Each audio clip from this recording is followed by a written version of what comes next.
Hello friends, welcome to the channel. അപ്പോൾ നമുക്ക് കുറേ കമൻസും സംഭവങ്ങളൊക്കെ വരാറുണ്ട്. എന്താ വെച്ചാൽ നമ്മുടെ ബാങ്ക് അക്കൗണ്ട് ഇപ്പോൾ കുറേ മൈനസ് ആയിട്ട് കാണിക്കുന്നുണ്ട്. എന്ന് വെച്ചാൽ ഇപ്പോൾ എക്സാമ്പിൾ ആയിട്ട് നമ്മുടെ എന്താ പറയുക ബാലൻസ് നമ്മൾ കീപ്പ് ചെയ്യാണ്ട് അതിങ്ങനെ മൈനസ് ബാലൻസ് ആയിട്ട് കാണിക്കുന്നുണ്ടെന്ന് പറഞ്ഞിട്ട് നമുക്ക് കുറേ കമൻസ് വരാറുണ്ട്. ഇത് നമ്മുടെ സിബിൽ സ്കോറിനെ അഫക്റ്റ് ചെയ്യും അങ്ങനെ പറഞ്ഞിട്ട് കുറേ കമൻസ് നമുക്ക് വരാറുണ്ട്. അപ്പോൾ ആ വിഷയമാണ് നമ്മളൊന്ന് സംസാരിക്കാൻ പോകുന്നത്. അപ്പോൾ അതിനു മുമ്പ് നമ്മുടെ രണ്ട് ചാനലും കാണാത്തൊരു പോയി കണ്ടു നോക്കുക, സബ്സ്ക്രൈബ് ചെയ്യുക, സപ്പോർട്ട് ചെയ്യട്ടാ. പിന്നെ എന്തെങ്കിലും സംശയങ്ങളിലൊക്കെ എൻ്റെ കമൻറ്റ് ചെയ്യാൻ മറക്കണ്ട, നമ്മൾ എല്ലാ കമൻറ്റും ഒപ്പുന്നതാണ്. അതുപോലെ നമ്മുടെ പുതിയ ചാനൽ ജയിച്ചു പോലെ കാണാത്തൊരു പോയി കണ്ടു നോക്കുക, സബ്സ്ക്രൈബ് ചെയ്യുക, സപ്പോർട്ട് ചെയ്യട്ടാ. അപ്പോൾ നമ്മൾ ഇൻസ്റ്റാഗ്രാം പേജിലൊക്കെ അവൈലബിൾ ആണ്. പേജ് ഫോളോ ചെയ്ത് കഴിഞ്ഞാൽ നിങ്ങൾക്ക് അതിലും വേണമെങ്കിൽ മെസ്സേജ് ചെയ്യാം. ടെലിഗ്രാം ചാനലുണ്ട്, ഫോളോ ചെയ്യാം. എല്ലാത്തിൻ്റെ സംഭവങ്ങളൊക്കെ ഡിസ്ക്രിപ്ഷനിൽ കൊടുത്തിട്ടാ. നമ്മുടെ വെബ്സൈറ്റ് ajmd.banksupport.in നിങ്ങൾക്ക് സന്ദർശിച്ച് കഴിഞ്ഞാൽ നിങ്ങൾക്ക് ഈസി ആയിട്ട് തന്നെ ക്രെഡിറ്റ് കാർഡ്സും ബാങ്ക് ലോൺസും ഒക്കെ നമ്മുടെ റെഫറൽ ലിങ്ക് ത്രൂ തന്നെ അപ്ലൈ ചെയ്യാൻ പറ്റും. അപ്പോൾ നിങ്ങൾക്ക് കിട്ടാനുള്ള ചാൻസ് കൂടുതലായിരിക്കും കിട്ടാം. വിത്തൗട്ട് ഇൻകം പ്രൂഫ് തന്നെ ചാൻസ് കൂടുതലായിരിക്കും. അപ്പോൾ ആരെങ്കിലൊക്കെ താല്പര്യം ഉണ്ടെങ്കിൽ അപ്ലൈ ചെയ്യാൻ താല്പര്യം ഉണ്ടെങ്കിൽ ചെക്കൗട്ട് ചെയ്ത് നോക്കാൻ മറക്കണ്ട. എല്ലാ സംഭവങ്ങളും ഉണ്ട്, എല്ലാ ബാങ്കിൻ്റെ ഉണ്ട്, എല്ലാ NBFC എല്ലാ സംഭവങ്ങളും ഉണ്ട് കേട്ടോ, നോക്കാൻ മറക്കണ്ട. അപ്പോൾ എന്തായാലും നമുക്ക് വിഷയത്തിലേക്ക് പോവാം. അപ്പോൾ കുറേ പേർക്ക് നമ്മൾ ഇപ്പോൾ ചോദിക്കുന്ന ഒരു സംശയമാണ്, നമ്മുടെ ബാങ്ക് അക്കൗണ്ടിൽ മൈനസ് ബാലൻസ് വന്നു കഴിഞ്ഞാൽ നമ്മുടെ സിബിൽ സ്കോറിനെ ബാധിക്കുമെന്നാണ് ആദ്യത്തെ ക്വസ്റ്റ്യൻ. അതാണ്. അപ്പോൾ അതിൻ്റെ സ്ട്രൈറ്റ് ആൻസർ എന്ന് പറയുന്നത് ബാധിക്കില്ല. നമ്മുടെ ബാങ്ക് അക്കൗണ്ടും നമ്മുടെ സിബിൽ സ്കോറുമായിട്ട് ഒരു ബന്ധവുമില്ല.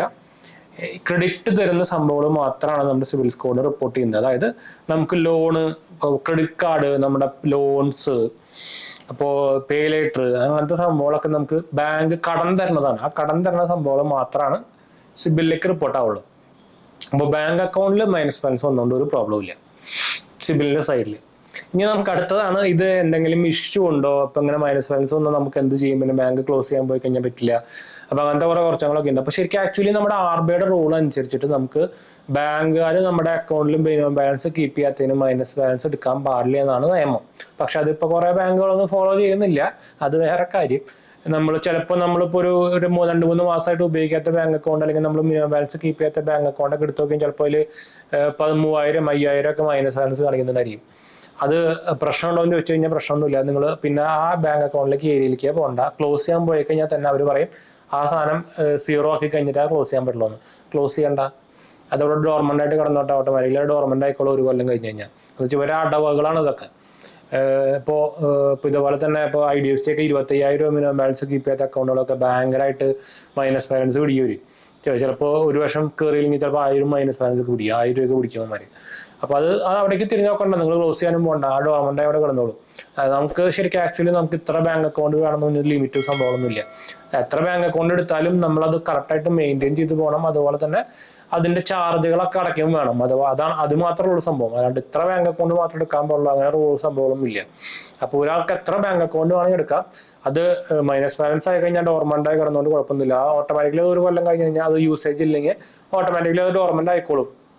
നമ്മൾ വേറെ ഒന്നും ചെയ്യണ്ട, അതിൽ ആക്ടിവിറ്റി ഒന്നും ഇല്ലെങ്കിൽ ഓട്ടോമാറ്റിക്കലി ഡോർമെന്റ് ആയിക്കോളും. അപ്പോൾ പ്രശ്നങ്ങളൊന്നുമില്ല. സിവിൽ സ്കോറിനെ ബാധിക്കുന്ന വെച്ചിട്ട് അതൊന്നും അടയ്ക്കാനൊന്നും പോകണ്ട നിൽക്കേണ്ടത്. എന്ന് വെച്ചാൽ നമുക്ക് നഷ്ടമാണ്, ബാങ്കുകൾക്ക് വൻ ലാഭമാണ്. എന്ന് വെച്ചാൽ അവർ ഒന്നാമത് RBI റൂൾ ഫോളോ ചെയ്യുന്നില്ല, എന്നിട്ടാണ് ഇങ്ങനെ പിടിക്കുന്നത്. ചില ബാങ്കുകളൊന്നും പിടിക്കുന്നില്ല, അത് വേറെ കാര്യമാണ്. മൈനസ് ബാലൻസ് പിടിക്കാൻ പാടില്ല എന്നാണ് റൂൾസ് ഇരിക്കുക, മൈനസ് ബാലൻസ് കാണിക്കാൻ പാടില്ല എന്ന്. പക്ഷെ കുറെ ബാങ്കുകൾ, ആക്സിസ് ബാങ്ക് ഒക്കെ പ്രത്യേകിച്ച് എടുത്ത് കാണിക്കുന്നുണ്ട്. ഇപ്പൊ എനിക്ക് വന്നിട്ടുണ്ടായിരുന്നു, ഞാൻ വേണമെങ്കിൽ സ്ക്രീൻഷോട്ട് സംഭവം കൊടുക്കാം, അല്ലെങ്കിൽ കാണിച്ചിടാൻ പറ്റുന്നോട്ടെ. 11,000 എൻ്റെ മൈനസ് ബാലൻസ് ഒക്കെ കാണിക്കണേ. അപ്പോൾ ഇതിൽ കാണില്ല. അപ്പോൾ ഇതാണ് സംഭവം. അപ്പോൾ സിവിൽ സ്കോറിനെ ബാധിക്കുന്ന വെച്ചിട്ട് ആരും പേടിക്കാൻ നിൽക്കണ്ടട്ടെ. അത് സിവിൽ സ്കോറിന്റെ സംഭവമൊന്നും നമ്മുടെ ബാങ്ക് ബാലൻസിനെ ബാധിക്കില്ല. പിന്നെ നിങ്ങൾക്ക് സാലറി അക്കൗണ്ട് സംഭവങ്ങളൊക്കെ ഉണ്ടെങ്കിൽ അത് നല്ല ബാങ്ക് അക്കൗണ്ട് നോക്കി എടുക്കുക. അതുപോലെ തന്നെ ഈ ഫീ മണിയും അതുപോലെ തന്നെ ജൂപ്പിറ്റർ മണിയൊക്കെ നിങ്ങൾ ക്ലോസ് ചെയ്തിരിക്കും നല്ല കേട്ടോ. അപ്പോൾ ഭയങ്കര ഷോക്കായിട്ടുണ്ട്, ഭയങ്കര ചാർജ് കൂടിയിട്ടുണ്ട്. ഞാൻ ആക്ച്വലി ഒരെണ്ണം ക്ലോസിംഗ് റിക്വസ്റ്റ് കൊടുത്തിട്ടാണ്, പക്ഷെ അവന്മാരുടെ സൈഡിൽ നിന്ന് ഒരു റിപ്ലൈ ഇല്ല. നല്ല തല്ലിപ്പൊളി കസ്റ്റമർ സപ്പോർട്ട് ആയിട്ടുണ്ട് ഫീ മണിയൊക്കെ. ഞാൻ മെയിൽ അയച്ചിട്ട് 1 മാസം കഴിഞ്ഞു, ഇതുവരെ ഒരു റിപ്ലൈ വന്നിട്ടില്ല. അവരെ ചാറ്റിങ് സപ്പോർട്ട് നോക്കുമ്പോഴും കിട്ടുന്നില്ല. അപ്പോൾ എന്ന് വെച്ചാൽ അവർ കുറച്ച് കഴിയുമ്പോൾ ഞാൻ ഓൾറെഡി എന്തായാലും എൻ്റെ എന്താ പറയുക ഫിസിക്കൽ ഡെബിറ്റ് കാർഡൊന്നും ഇല്ല. അപ്പോൾ അത് വേറെ കാര്യം. അപ്പോൾ അവന്മാർ ചാർജ് പിടിച്ചു തുടങ്ങുമല്ലോ. അപ്പോൾ മൈനസ് ബാലൻസ് ആക്കാനുള്ള പരിപാടിയാണ്. പിന്നെ നമുക്ക് ക്ലോസ് ചെയ്യാൻ അതിനെ പുലിവലായിരിക്കും. അപ്പോൾ അതുകൊണ്ട് നിങ്ങൾക്ക് ഏതെങ്കിലും ബാങ്ക് അക്കൗണ്ട് യൂസേജ് ഇല്ല എന്ന് ഉറപ്പുണ്ടെങ്കിൽ മാത്രം ഇപ്പം തന്നെ ക്ലോസ് ചെയ്തിരിക്കും നല്ലത് കേട്ടോ. അപ്പോൾ എന്തായാലും നമുക്ക് വൈൻഡപ്പ് ചെയ്യാം. അപ്പം നമ്മൾ നേരത്തെ പറഞ്ഞ പോലെ തന്നെ ഡിസ്ക്രിപ്ഷനിൽ ചെക്കൗട്ട് നോക്കിയിട്ട് എല്ലാം ഫോളോ ചെയ്യാനും സപ്പോർട്ട് ചെയ്യാനൊന്നും മറക്കണ്ട കേട്ടോ. അടുത്ത കാണാം. ബൈ.